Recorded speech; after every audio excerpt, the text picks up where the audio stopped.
اللہ کے رسول حضرت محمد مصطفیٰ صلی اللہ علیہ وآلہ وسلم بار بار امام حسین کو بلند کر کے دنیا کو یہ بتاتے تھے کہ یہ حسین مجھ سے ہے اور میں اس حسین سے۔ اے لوگو، اگر اس حسین پہ کوئی مشکل وقت آ جائے اور یہ تم سے مدد طلب کرے تو اس کا ساتھ دینا، کیونکہ یہ جنت کے جوانوں کا سردار ہے، میرا خون ہے، میری اولاد ہے۔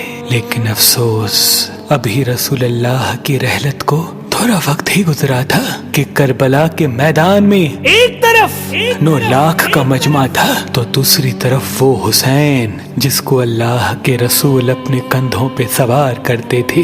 امام حسین علیہ السلام اپنے نانا کی امت سے بار بار کہتے رہے کہ کیوں میرا رستہ روکا ہے؟ اے لوگو، پہچانو، میں تمہارے نبی کا نواسا ہوں۔ کیوں 3 دن سے میرے بچوں کو پیاسا رکھا ہے؟ کیوں میرے عزیز و اقارب کو شہید کیا ہے؟ بتاؤ، کیا میں نے رسول اللہ کی شریعت میں ترامیم کی ہے؟ کسی انسان کا حق کھایا ہے؟ کسی انسان پہ ظلم کیا ہے؟ اتنے میں فوج یزید ایک آواز میں کہنے لگی، اے حسین، ہم سب تجھے تیرے بابا علی کے بغض میں قتل کر رہے ہیں تاکہ یزید ہماری جھولیاں دولت سے بھر دے۔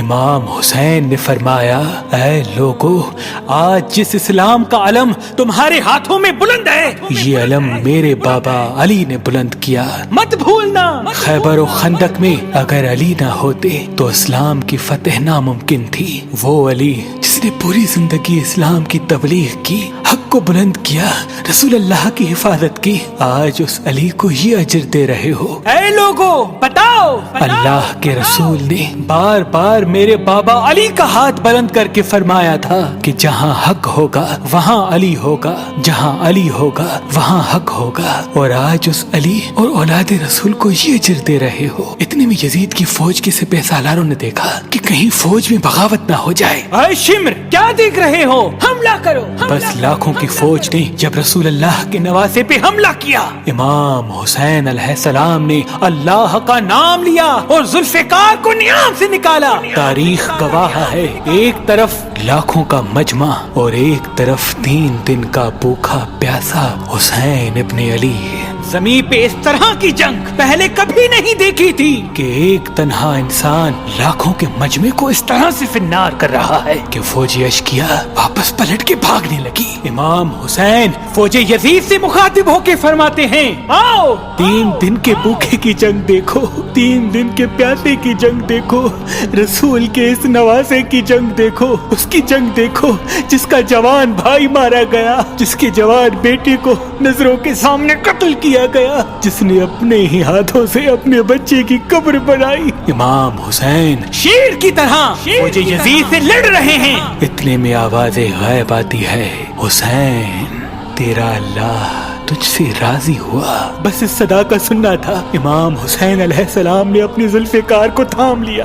اتنی میں عمر بن سعد کہتا ہے، شمر، کیا دیکھ رہے ہو؟ یہ علی کا شیر ہے، اس کو مات دینا ناممکن ہے، جاؤ خیموں کو آگ لگا دو۔ بس کچھ ظالموں نے بیبیوں کے خیموں کو آگ لگا دی اور کچھ امام حسین کو دور سے تیر مارنے لگے۔ امام حسین کبھی بیبیوں کے خیموں کی طرف بڑھتے ہیں، کبھی فوج کی طرف جاتے ہیں۔ عمر بن سعد اور شمر نے فوج کو 4 حصوں میں تقسیم کر دیا اور یہ کہا کہ کوئی بھی حسین کے قریب نہ جائے، جس کے پاس جو چیز ہے وہ دور سے حسین کو مارے۔ جس کے پاس نیزہ تھا اس نے نیزہ مارا، جس کے پاس تیر تھے وہ تیر مارتا رہا، جس کے پاس برچیاں تھی وہ برچیاں مارنے لگا۔ تاریخ نے لکھا جس کے پاس مارنے کے لیے کچھ نہ تھا وہ کربلا کی گرم زمین سے مٹی اٹھا کے امام حسین کی طرف پھینکتا رہا۔ امام حسین کے جسم مبارک پہ ہزاروں زخم لگتے رہے، آپ کے جسم مبارک پر اتنے تیر تھے کہ آپ کا جسم مبارک نظر تک نہیں آ رہا تھا۔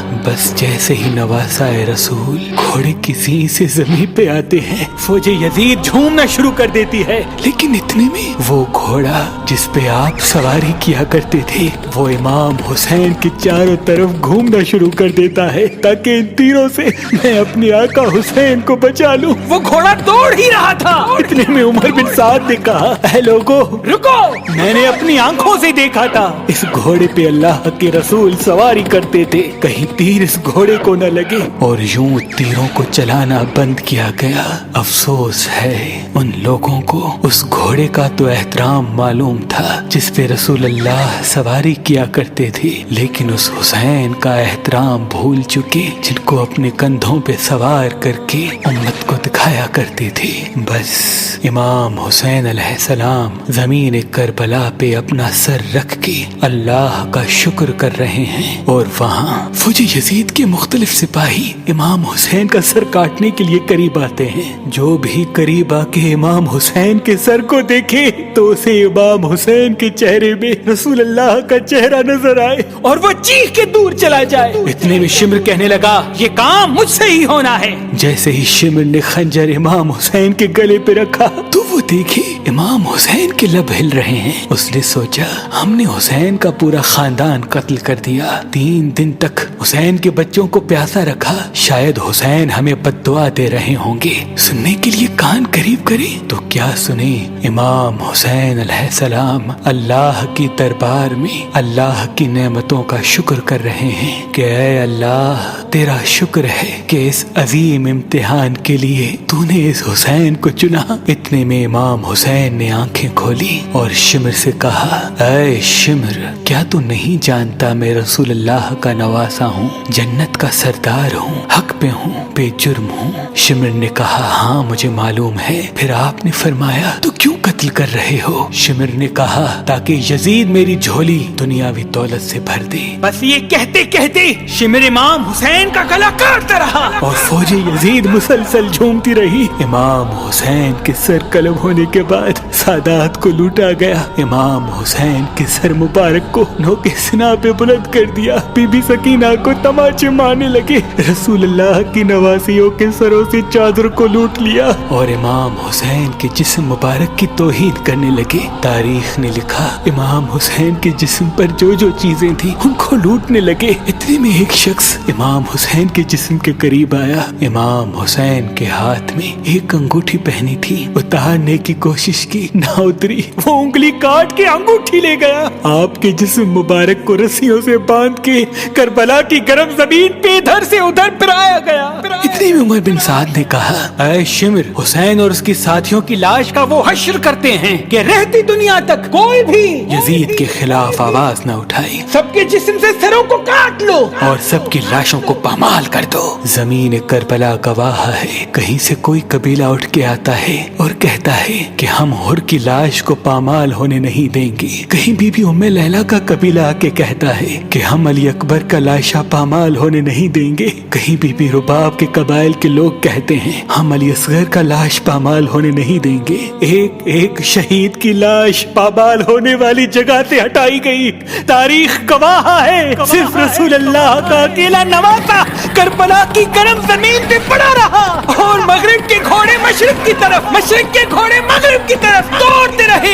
इमाम हुसैन का जिस्म पामाल होता रहा। इमाम जाफर सादिक अलैहिस्सलाम फरमाते हैं, मेरा सलाम हो मेरे उस गरीब दादा पर जिसकी लाश को इस तरह से पामाल किया गया कि उनकी दाईं पसलियां बाईं पसलियों की तरफ चली गई और बाईं पसलियां दाईं पसलियों की तरफ चली गई, जिनका सीना और पुश्त एक साथ हो गया। सलाम हो मेरे उस बेवतन दादा हुसैन पर जिनके जिस्म मुबारक के टुकड़ों को जमीन करबला पे बिखेरा गया। सलाम हो, सलाम हो, सलाम हो।